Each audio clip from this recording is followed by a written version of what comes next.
ব্যাংকের একজন স্টাফ একজন তো বলা যায় না যে আপনি কি ক্যান্সার। আমি ম্যানেজার সাহেবকে বললাম যে আপনাদের এই সেকশনটা তো খুব দুর্বল। বলে যে স্যার আমাদের এই ক্যাশিয়ার সাহেব ক্যান্সার পেশেন্ট। কি বলেন? পরে আমি তাকে সাক্ষাৎকার নিয়ে জিজ্ঞেস করলাম, ক্যান্সার একটা দরখাস্তের ফর্ম দিলাম, তারপরে চিফ সে দরখাস্ত করছে, অনুমোদন হয়ে গেছে, সে 50,000 টাকা পাবে।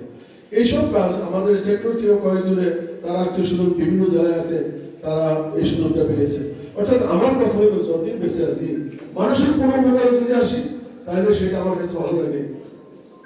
500 টাকা দিয়ে সুদ মুক্ত ঋণ দেওয়া হতো, আজকে সেটা শুনছি প্রায় 50,000 টাকা। এটা তো ভালো অর্থ। দিন দিন এটা বাড়তেছে। যে কথা দীর্ঘায়িত করবো না, আমাদের সামাজিক নিরাপত্তা বেষ্টনীর যেসব কর্মসূচিগুলো আছে সুষ্ঠু সুন্দরভাবে পরিচালিত হবে, মানুষ উপকার পাবে এবং সে স্বাবলম্বী হবে, এটাই থাকবে আমাদের প্রত্যাশা। সবাইকে আন্তরিকভাবে মোবারকবাদ জানিয়ে এবং আমার জন্য দোয়া প্রার্থনা করে আমার দুটো কথা এখানে ইতি টানছি। আসসালামু আলাইকুম ওয়া রাহমাতুল্লাহ। ধন্যবাদ বিনীত জনাব সিরাজুল মিয়া, সাবেক উপপরিচালক স্যারকে ধন্যবাদ। আমরা এই মুহূর্তে বিশেষ অতিথির বক্তব্য শুনব। আমি আমন্ত্রণ জানাচ্ছি জনাব মোহাম্মদ মোজাম্মেল হোসেন, অতিরিক্ত পুলিশ সুপার, ডিএসপি গাজীপুর। স্যারকে অনুরোধ জানাচ্ছি বিশেষ অতিথি হিসেবে বক্তব্য প্রদানের জন্য। জনাব মোহাম্মদ মোজাম্মেল হোসেন, অতিরিক্ত